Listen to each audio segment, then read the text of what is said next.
He's an interesting guy. Another guy who's bounced around Louisiana Tech, then went to Grambling State, and then went to Arizona State. Played for the U.S. Collegiate National Team last summer. This year, all Big 12 second team. He hit 352, a 995 ops, 22 steals, high energy, gets on base, he can steal bases, good bat to ball skills, excellent speed, profiles really well as kind of a spark plug second baseman. I have with me here Mr. Kyle Walker, drafted by the Houston Astros. What is up, my man? How you doing? Fantastic, man. How are you? Thank you for having me once again. Yeah, no, thanks, man. Thanks for joining the show. I think, you might be my first ever Houston Astro. Digging in right now, I'm trying to think and remember, but man, I don't know if I've had any Astros yet. So yeah, man, shout out to you. Yes, sir. Yes, sir. I'm gonna give a little love here to A Game, my man Johnny Damon. This is his beverage. It rivals Gatorade and some of the others. Sponsors the show. He's a great dude. Shout out to Johnny. Shout out to A Game. You're gonna start seeing this stuff everywhere. So just want to get that out there. Let's talk about Kyle here, man. Drafted. You know what's interesting to me, dude? I want to kind of hear your story about Grambling to Arizona State. Tell me that journey. Where it started and did you portal over? Is that how it worked? Yes. I actually portaled from Louisiana Tech to Grambling State first. Really? Okay. So yeah. Tell me about that journey a little bit, man. Man, just, obviously I was, I committed to Louisiana Tech out of high school. Okay. And it was during COVID. So, they actually couldn't come out to see me. It was more so like, man, my parents are taking videos. Let's post on Twitter, get that kind of traction. Yeah. So, I mean, I'm super thankful for that. But, I get up there and my experience was just, I would say I wasn't ready yet, coming out of high school. I was a freshman. That's fair. Yep. I was still unpolished and, they were a school coming off of a super regional, they were really good, had a lot of great players, an older team. At the end of the year, obviously I redshirted and, having that conversation, that exit meeting with the coaches, it was, maybe this isn't, the spot for you, Okay. Yeah. we don't see you, being here that much longer. So I kind of understood that. And, obviously with no playing time and nothing really behind, it was tough to find, a school similar to La Tech in the transfer portal. That's what I was going to say. Yeah. It was like kind of where do you go now, right? Without having any type of proven track record. Absolutely. And so then, I had Grambling and Southern coming out of the portal. And, honestly, I was ready to hang it up. It was a little tough. Yeah, man, it was tough. And I still thought about playing football, coming out of high school. I really did love football. Yeah. My dad was a football player. Okay. So that was something that has just been instilled in me and, Yeah. Wanted to see if that would work. But did he play college? Did he play college pro? No, he played college at Northwestern in the Big Ten. Okay. Yep. Yes, sir. But one of my buddies over at La Tech, he ended up transferring to Grambling mid-year, threw a perfect game, hit 350 as well. He was a big two-way guy. So he was like, dude, you should give it a try, go out there, just have fun and actually play the game. You can't hang it up if you hadn't even played an inning yet. Yep. And going over there, man, it was a different experience, but first and foremost, it was family oriented. So I felt welcome there almost immediately. I mean, the guys were awesome. And a much smaller scale too, right? Yeah, absolutely. Yeah. And I mean, you're so worried about not maybe playing the guys that you might want to play. Are they good? Are they this? But there's hella talent there, man. And that, like, my eyes got opened when I went over there. I'm still playing LSU. I'm still playing Houston. Yep. I'm still playing Texas A&M. It was just a different experience, and I wouldn't trade it for the world. It sounds to me like you learned kind of how to become a man over there, right? Like not even from the baseball side. It sounds like it really changed you as a human. Yeah, I definitely went through a lot. I purchased a cat, going into Grambling. It was just a lot going on, but I was able to settle in and kind of figure out who Kyle was. And not only that, dude, I love that. I love hearing this. Like literally, this makes me feel so good. This is such a genuine, transparent story. Whenever I can get this within the first couple minutes of talking to somebody, man, I know first and foremost, I made a friend. And number two, I know the character of who I'm talking to, man. And, in my opinion, there's mixed reviews on the transfer portal and kind of how easy they've made it or lack of better word, for some athletes. But I think these stories are the ones where I can really appreciate the transfer portal, right? Because A lot of times you hear it, it's for NIL reasons, it's for greedy reasons, it's for, hey, I'm not getting enough play, right? You hear it a little bit more with football. I'm not getting the ball enough, whatever it is, and I need to be seen. I need more NIL money. And for you, it was like, hey, I'm gonna find myself, see if I truly want to stick it out with this game. And you did, dude, and I'm so glad you did, because we wouldn't even be sitting here talking right now. I really do appreciate that. So you were 1 year at Grambling? I actually played 2 2 years there, at and then was it 1 at State? yes, sir. Okay, 1 at Arizona State. okay. So So were you 17 when you came out of high school? Because 'Cause you're young, didn't you just turn 23? yes, I did. So I was 17 going on 18. So I turned that age every year. So I Yeah. guess I'm about pretty normal. Yeah. I guess technically I'm still an older draftee, how you would see it, because I was a senior as my redshirt junior year coming out of Arizona State. So I Listen, mean, it's one of the however you want to oldest look at it. it's one of the oldest debates in baseball. Not any other sport, baseball. It's one of the oldest debates in baseball, man. Over the past couple of weeks, I've had a couple of high school kids drafted straight out of high school from the Braves, Cam Collier types, he's been on the show. Okay. Yeah. Where, you get drafted right out of high school like that. And, there's two ways, I guess, to look at it. It's all up to the organization. And I think sometimes guys get frustrated with the slow play because they're thinking coming right out of high school that there's some savant or some prodigy that they're going to be out there right away, right? But the other side of that coin is just these teams see how much talent you have, and they kind of want to see how you handle being slow played, or they want to see your maturity level. And I think with somebody like you who just turned 23, just got drafted, but you already have this world of experience, bro. Like you have a lot of experience with not one club, with different clubs, with seeing different cultures, with being in different environment, and I think that speaks volumes, don't you? Yes, absolutely, man. I mean, I'm a Louisiana guy in general, so going to Grambling, it felt like home, especially New Orleans. I mean, 5 hours apart, but the family orientation there was just amazing. I mean, post games, they're cooking soul food. It's not like your regular type of thing. So, Right. I mean, that was amazing. And then coming to the West Coast, like honestly, it didn't really feel like much of a culture shock. It was just different. And how I view Arizona is just quality of life. I mean, you're waking up with a beautiful bluebird sky Yeah. every Yeah. morning, clouds, weather is beautiful year round. I mean, I think 120 in dry heat is better than 110 in humidity. And listen, I'm in Buffalo, New York, bro. So right now, Oh let's man, let's 110. Let's go ahead and subtract 100 degrees from that, and that's what I'm in right now. I mean, I'm not even. that's It's insane. about 10. Yeah, it's cold here, and there's a lot of snow. It's funny too, because whenever the Bisons obviously are the AAA team for the Jays. So I have, Hmm. a great relationship, interview a ton of the Jays, and sometimes we'll go out in April and it'll still be, snow gusts and everything else, man. I remember Addison Barger last year. I was talking to him and, he was zipped up trying to play. He had the winter hat on and everything and trying to play baseball in that. Definitely a Yeah. huge advantage, for the South and in the West as far as where you're playing ball. You grew up though, didn't you grow up in Illinois or were you just born there?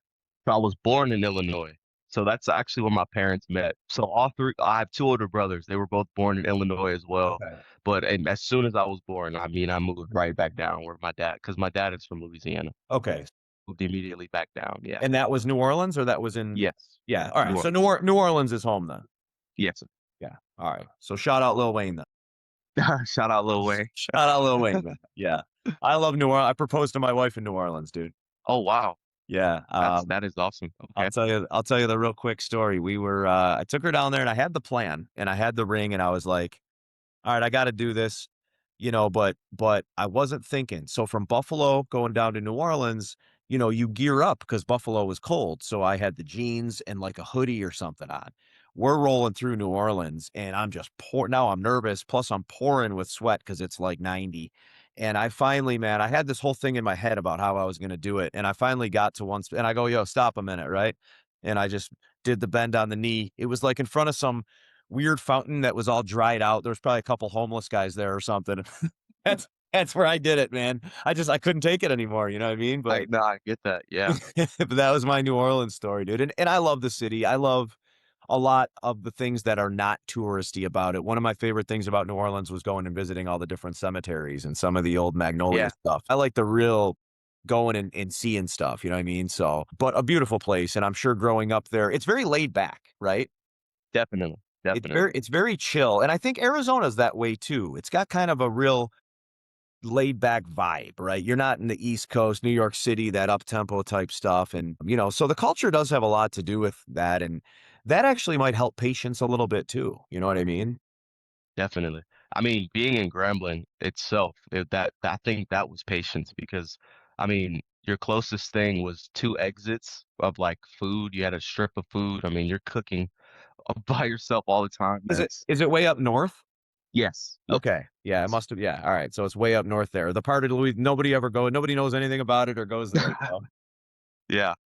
And Grambling, obviously, and you guys did play opponent. Did you play Power Five schools and stuff?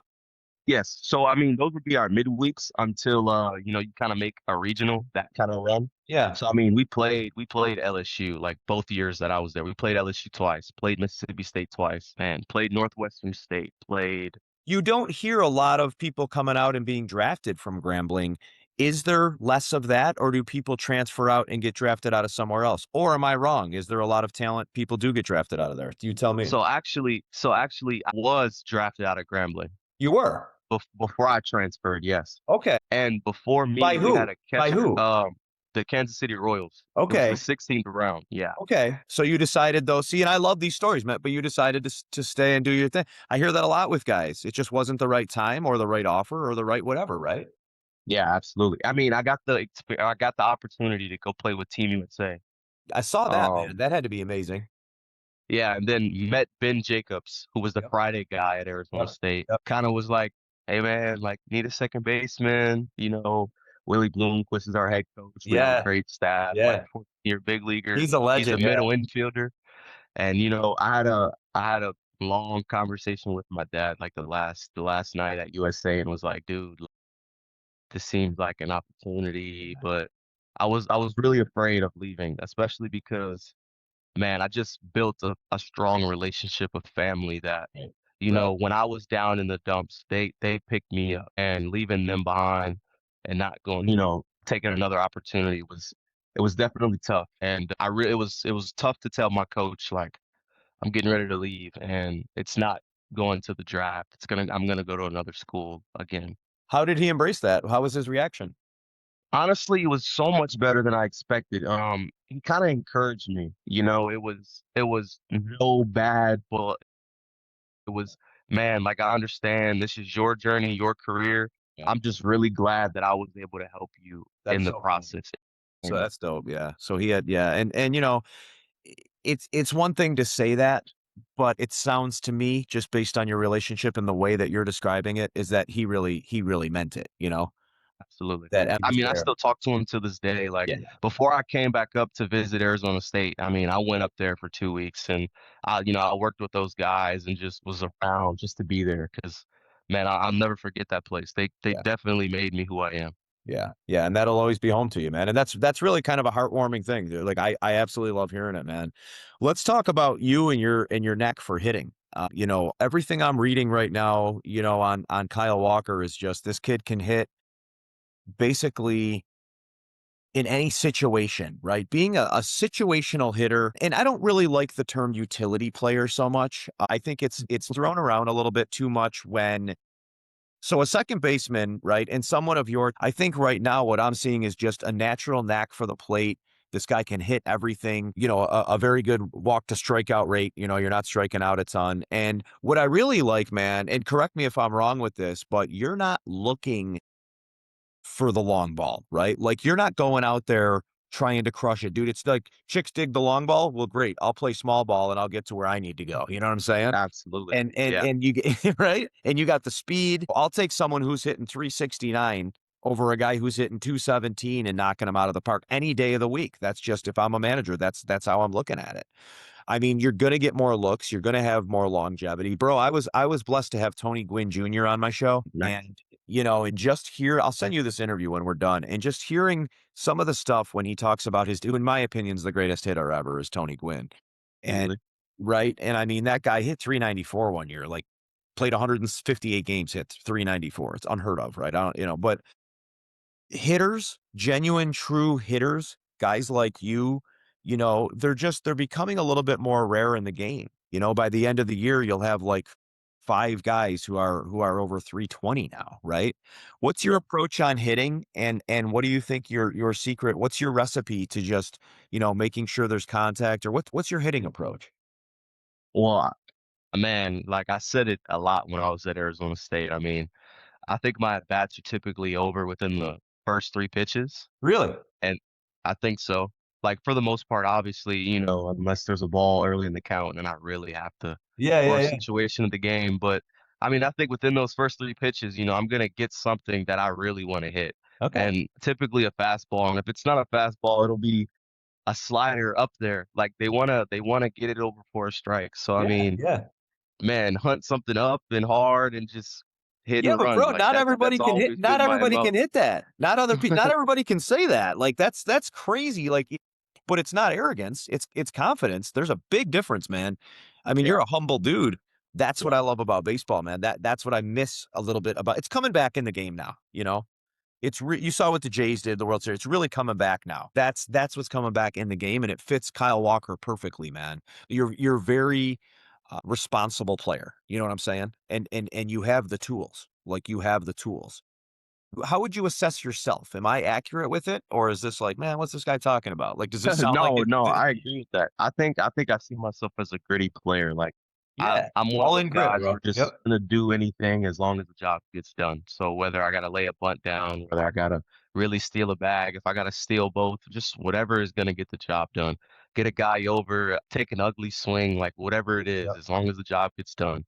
I mean, I'll try to make sure that that happens. Yep. And like you said, it's not arrogance. I just know that I really don't like getting in deep counts. Like, why would I want to get to your best pitch with 2 strikes? Correct. Like, that's not my kind of thing. I'm just Correct. gonna hunt something early, and since I'm not looking for the long ball, man, let's see what barrel control can do. Hit a ball at the middle, hit a ball on the right side, like Smart. that kind of thing. And man, I mean, yeah, like a little blooper over the second baseman could turn into a double, with a speed guy. So that's just kind of my MO. I It can like turn playing that it, kind of game. it can turn into a trip with them, or a dub on the scorecard, but you're at third. And yeah, no, you're Yeah. absolutely right. And it's impressive, man. It's impressive talking to you, and it's impressive. I think there needs to be more guys like you in the game right now, but I'm telling you right now that's what orgs are looking for. You're like a blueprint of what orgs are looking for, right? There is obviously, always going to be a need for the 6'4", 240, but the way that baseball is being played now, it's more of that because guess what, man? More and more pitchers are they're topping out at 102, 103. You know what I'm saying? And you don't want to be like you just said. You want to be in a full count where it's either a feast or famine. It's a strikeout or you know what I mean. So it's a very smart way to approach the game, and I certainly respect it. Who were some of your role models growing up? Who did you like watching? Who were you a fan of, and who team wise and player wise? Well, honestly, I never really had a favorite team. I guess I was more a football guy, so I was in Yeah. love with the Okay. Saints. Okay. So I you were mean, pretty being there, serious with football. Did you play football all the way up high school? Everything? I did. I played up until my junior year of high school, and Okay. then that is when, COVID hit, and I decided to stick Yeah. with just baseball. Yeah. So I Yeah. kind of gave up that journey and then started playing baseball. And then when that didn't work out at La Tech, I was getting ready to like walk on Okay. over at Grambling State when I was there. Were you a And I mean, I DB? think I was a running back actually. Okay. Were you really? Yes, I was. Okay. Little guy, little Yeah, wrecking but ball yeah, guy. you get low center of gravity, man. Absolutely, yeah. Not even short though. You're not necessarily short. I think I would picture you as a D, like if I didn't know, it's a DB, right? Speedy guy like that who can cover and jump, you know what I'm saying? But it obviously worked for you. Were you a pretty good running back too? I think so. For the time I was there. Yeah, definitely. Yeah. Yeah. And Mhm. you still love football, I'm sure. Not as much. I mean, I'm in a different arena now. I really do just try to focus on baseball. Plus our Saints, they haven't been the same since 2017. I mean, but we got a little hope with this quarterback right now, so I really Yeah. I really do Came out like of that. nowhere too, didn't he?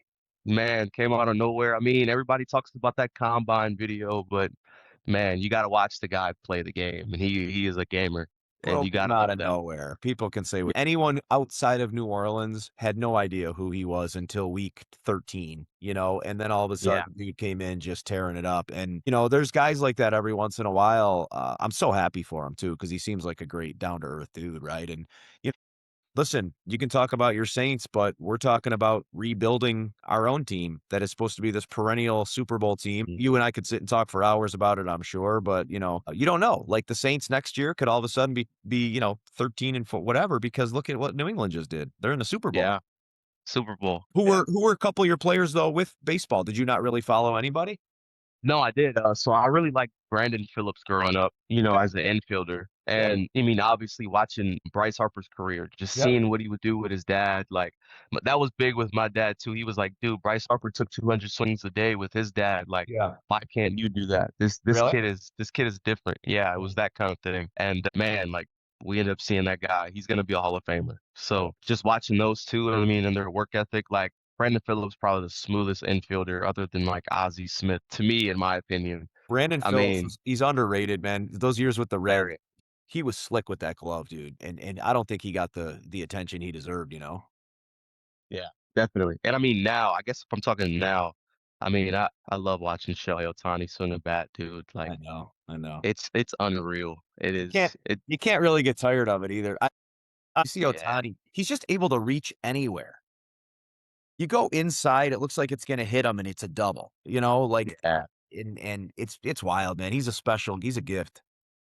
he really is. And I mean, I think like lately I've been kind of starting to pick up on like some of the Japanese style mechanics and the way they Okay. do things Yeah, like yeah, this off season. And I mean, like the way they move their bodies, they move them really, really well. And yeah. like, especially, I'm a big leg kick guy. Okay. So I know when I'm not going right, I'm overextending or stacking too much of my backside. But then I watch them do their leg kicks and they're able to hold that balance at any angle. So Yeah. like, how are they able to do that? So that's just like the type of stuff that I've been looking at with those kind That's of guys. So that's Shohei is a interesting. great example.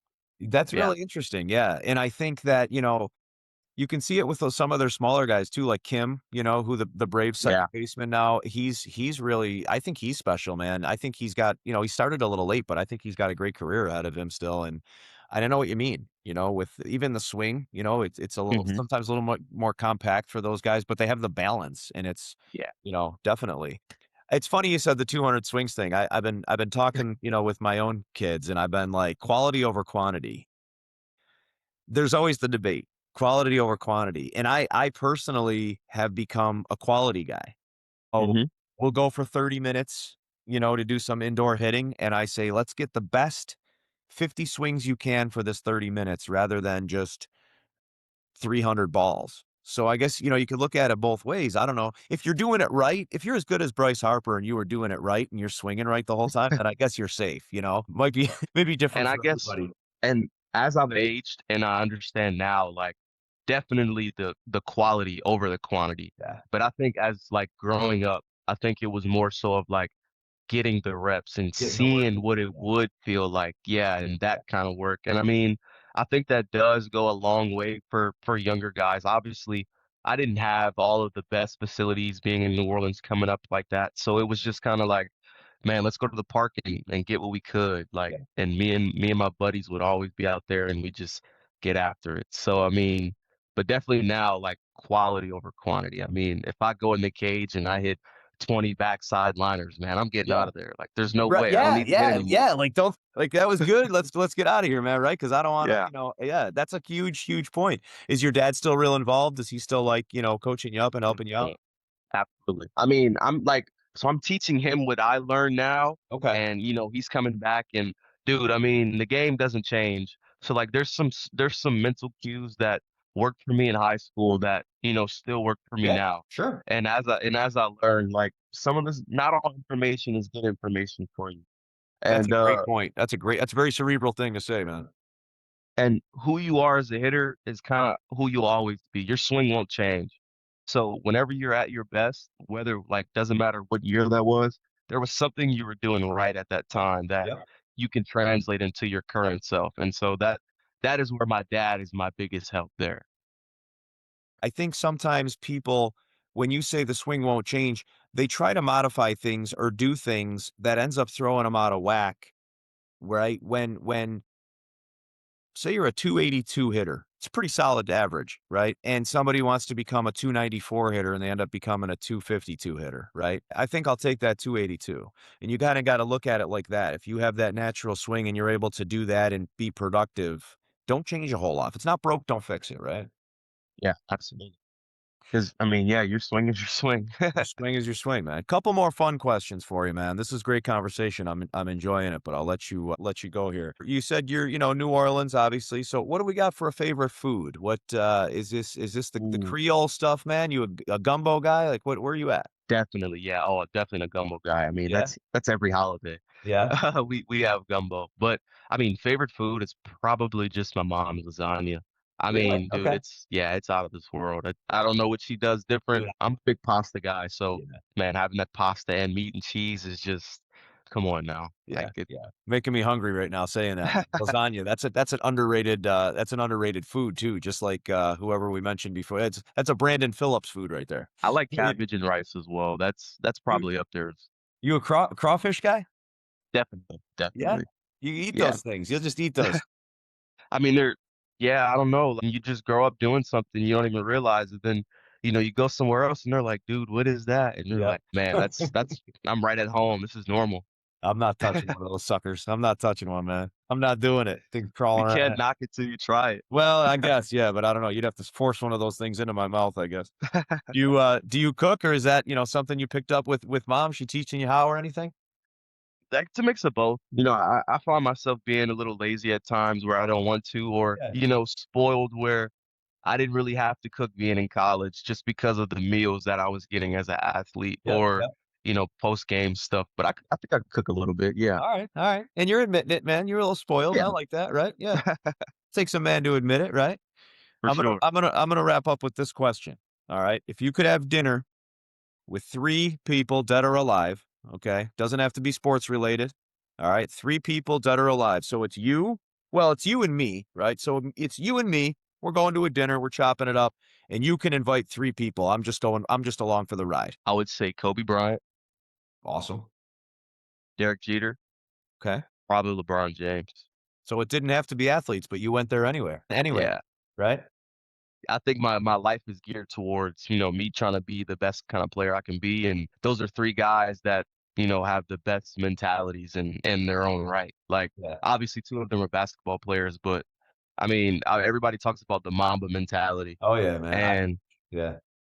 you just hear stories about Derek Jeter. I mean, the World Series that he won, like that guy was the captain. I love the way he played the game, and he never did too much, and people respected him as a player.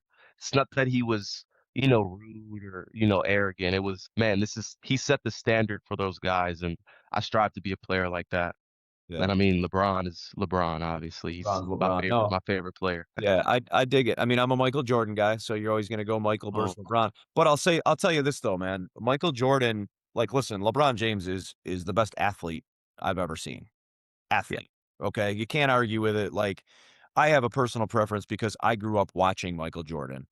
But that's not to say, you know what I mean? That's where you're gonna get that debate's gonna be as old as time because it's gonna be the guys who watched Michael and the guys who I got to see both of them, but in my prime of everything, Michael Jordan was my guy. But watching LeBron James and how long he's been able to do it and what he's missed like half a season total in his career, the guy's a cyborg, man. He's built different and he's amazing. Yeah, Kobe's somebody, definitely that you'd wanna emulate too. That's a dinner I'd go to, man. I'm in. We're not gonna be able for to bring sure. we're not gonna be able to bring Kobe back, but we can talk to Jeter and, I'll set the dinner up. I'll have my people call your people. We'll set it up. Oh, that would be sick. That would absolutely be amazing. This was great, man. Yeah, This was a lot of fun. Hope you enjoyed it as well. And best of luck for this sure. season. Thank you so much. Thank you for having me once again. You got it, man. Take care. All right, you as well.